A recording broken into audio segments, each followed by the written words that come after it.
Hey, what is going on, guys, and welcome back to another video. And in this video I'm going to be doing something a little bit different, something I haven't done before. So as you guys are already well aware, there isn't any footy currently, so it's a bit hard to cover games and review games that have happened because there's no footy to go over. So what I've now done, and this is probably going to be a series, is I'm going to be going over the top 10 games of each round of footy. So if this was the current AFL season, it would have been round 6. So what I'm going to be doing is gathering the top 10 games of round 6 in the AFL. I'm not going to be doing these games before 2000, simply because it'll be just too hard to find footage.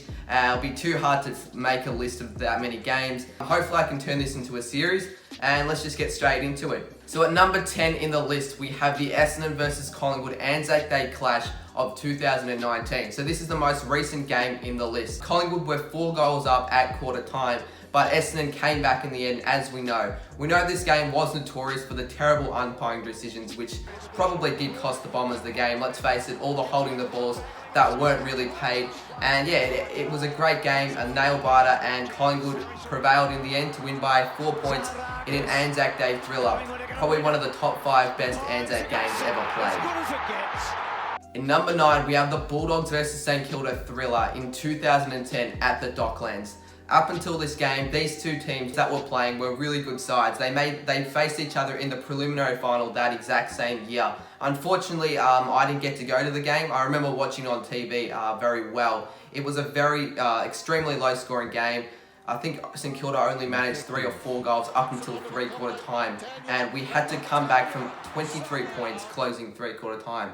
However, we managed to do that. Bulldogs didn't get a goal in the last quarter, and Sam Fisher kicked the match winner with 3 minutes to go to seal the game, and we ended up winning the game by 3 points, 49-46. A very low scoring game, especially for a game at the Docklands. An unlikely goal scorer, he puts them in front. So at number 8 spot, we have a bit of an older game. We have the 2004 Friday night thriller between Richmond and Hawthorn. So leading into this game, Richmond were winless, and coach Danny Frawley was at risk of being sacked. I think if he didn't win this game against lowly fate or lowly placed Hawks, he might have been losing his job.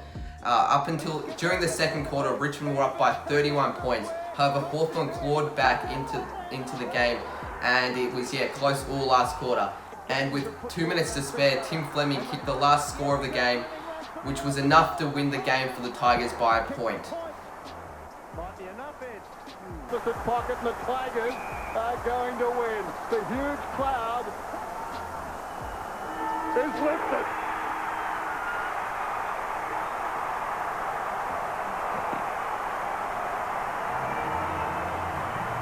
What a game. What a story.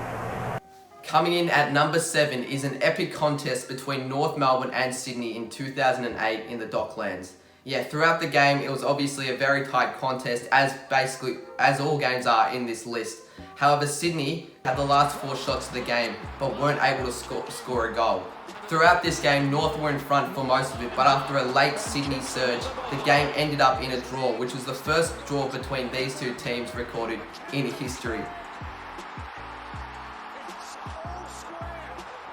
Good, it's a terrific play. We got a draw. They've never drawn before, Bruce. First time. At 6th place, we have the epic 2006 derby between the Eagles and the Dockers. The contest was tight throughout the whole game, with the biggest lead only being 11 points. With only 50 seconds left, Paul Hazelby went on to kick the match-winning goal to beat the eventual premiers, the West Coast Eagles, by the slim margin of 5 points. This proved to be one of the most nail-biting and thrilling finishes to any derby in their history.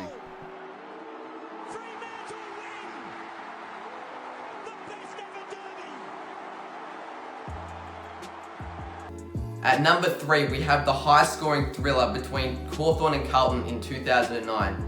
Throughout this game, it was goal for goal fest, and both Jared Rufford and Brendan Favola scored 7 goals each. This to bring the margin back to 7 points. Drop punt. Is there. In the dying seconds, Brendan Favola had an easy shot to score his 8th goal, but more importantly to put the Blues in front. He managed to hit the post, and the Hawks ended up winning the game by 4 points in an absolutely thrilling contest at the G.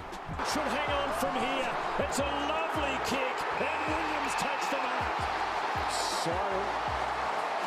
Sorry went. It's all over. Brendan Favola can only ponder the one that got away. In at number 4, we have a nail-biting contest between Fremantle and Geelong in 2008. Coming into the game, Geelong were undefeated, whilst Freo had only one win to their name.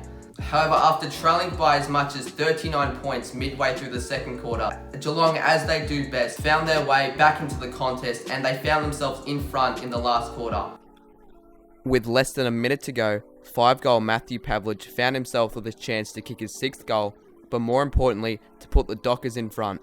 His kick looked really good off the boot, but it just faded right and hit the post. This led to the Cats stealing a famous 1-point victory down here in Subiaco.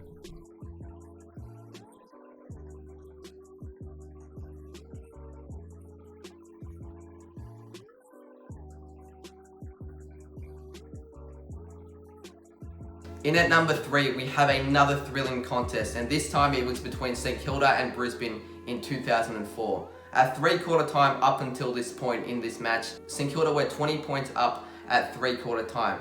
However, Brisbane, as they were during this era, never gave up, and they kicked 7 last quarter goals to regain the lead, and they ended up hitting the front with only minutes to go.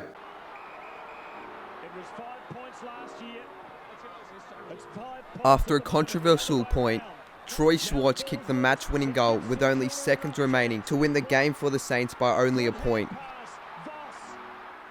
Schwartz now, the defender can run, and from a long way, roost it.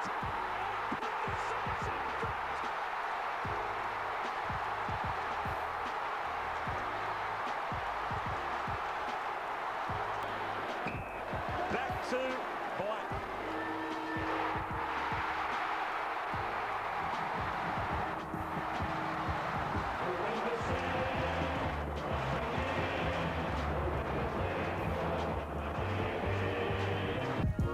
In at number 2, we have a more recent encounter, and this is the epic Bulldogs vs Saints clash in 2015. As I have covered in a few of my previous videos, Bulldogs were 55 points up early in the third quarter.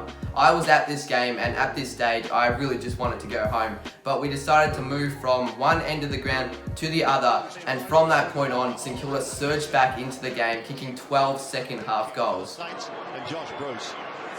And he's got it! He's got it! And they come from everywhere. They've got the numbers here. Jack Billings kicked his 4th and final goal to record one of the biggest comebacks in VFL AFL history. It was certainly the biggest AFL comeback done by the Saints. Kicks it low and kicks the goal. This is from the number. There goes his kid though. Billings has got 4. Now, Saints, that was brilliant. We'll stay for his shot and the song, of course. The Saints have gone off the canvas and have scored an unlikely but heroic win.